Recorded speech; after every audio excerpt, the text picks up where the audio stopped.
সকাল 6:30 বাজে ঘুম থেকে উঠে নিজে রেডি হয়ে বাচ্চাদেরকে রেডি করেছি।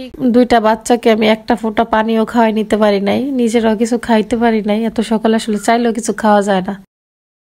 এত বড় একটা হ্যাসেল এই মাসে আমাদের যাচ্ছে। যাই হোক, আজকে প্রথম আমরা স্কুলে ওইকে দিয়ে পরে নাস্তা করেছি, পরোটা আর ভাজি খেয়েছি।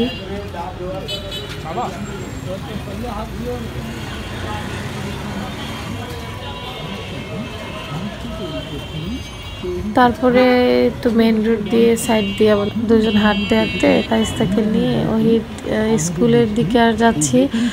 কারণ হচ্ছে ওহির স্কুলে আজকে যাওয়ার একটা মূল লক্ষ্য ছিল হচ্ছে ওর লাস্ট কয়েকদিন কি পড়িয়েছে, আর হচ্ছে ওর রোল নাম্বার কত হয়েছে, আর স্কুল ড্রেসটা আমাদের বানানো হয়েছে কিনা, আর ব্যাচটা স্কুল থেকে নিয়ে আবার টেলার্সের দোকানে দেয়া।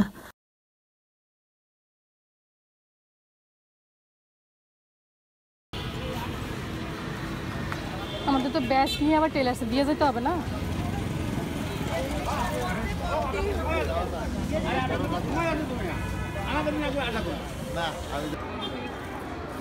তো ব্যাচ নিতে প্রথমে আমি গিয়েছিলাম প্রিন্সিপালের যে প্রিয়ে, ওনার রুমে গিয়েছিলাম। বলেছিল অফিস কক্ষ থেকে ওই রুমে যেতে, তো উনি বলতেছিল ছুটির সময় নিতে হবে। ওনার মনে কোনো কাজের চাপ ছিল, দেখলাম দৌড়াদৌড়ি করতেছে। তারপর ওর বাবা গিয়ে নিয়ে আসলো, ছুটির 10 মিনিট আগে গিয়েছিল, তখন গিয়ে নিয়ে আসছে। নিয়ে এসে সে আবার সাথে সাথে টেলার্সের দোকানে গিয়ে সেটা দিয়ে আবার আমার কাছে ব্যাগ আসে।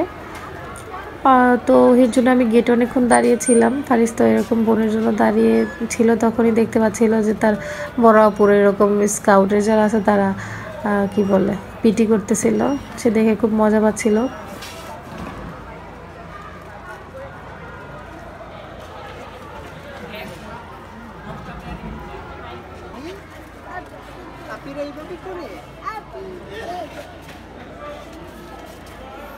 কিভাবে পিটি করছে আপিরা?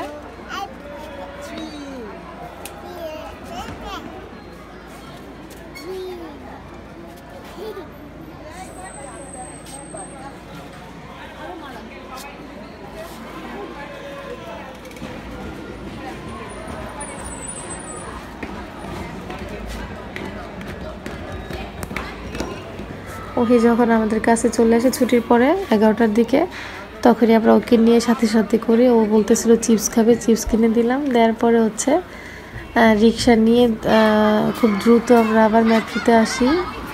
আগারগাঁয়ের থেকে নেমে আবার রিক্সায় বাসায়। রিক্সা থেকে নেমে বাসার গেটে নেমেছিলাম। তো ওইকে জিজ্ঞেস করলাম, আমরা তো সকালে পরোটা খেয়েছি, ওইকে সকালে বাটার বান কিনে বাবা দিয়েছিল। ও খুব রেগেছিল, বাটার বান খুব একটা পছন্দের না, যদিও ফারিস্তা আমরা হচ্ছে বাটার বানের খুব বড় ফ্যান। তো খাবে না, খুব রাগ করছিল। একটা খেয়ে পরে একটু পানি খেয়ে ওকে ঢুকাই দিলাম, কারণ তখন কোনো দোকান পানি খোলা ছিল না। তাই ভাবলাম বাসায় যেহেতু গ্যাসের খুব বড় সংকট চলতেছে, গিয়ে রাইস কুকারে কোনো কিছু করে দিতে 1 ঘন্টা লাগবে রেডি করে ওদেরকে ফ্রেশ করে। তো তার থেকে ভালো হয় আমি পরোটার দোকানে পরোটা হচ্ছিল 11টা প্লাস তখন। তো ভাবলাম যে ওর জন্য 3টা পরোটা নিয়ে যাই, ওই একটা খাবে, ওই 2টা, ফারিস্তার একটা। তো ওই তো একটা খেতে পারলো না, আবার ফারিস্তাও একটু খেলো, বাকিটা আমি খেলাম। তার দুপুরে আমার জন্য অনেক ভালো হয়েছে এটা নিয়ে আসা। বাসায় একদমই গ্যাস ছিল না। সবাই ভালো থাকবেন, আমাদের জন্য দোয়া করবেন। আজকে এখানেই বিদায় নিচ্ছি, আল্লাহ হাফেজ।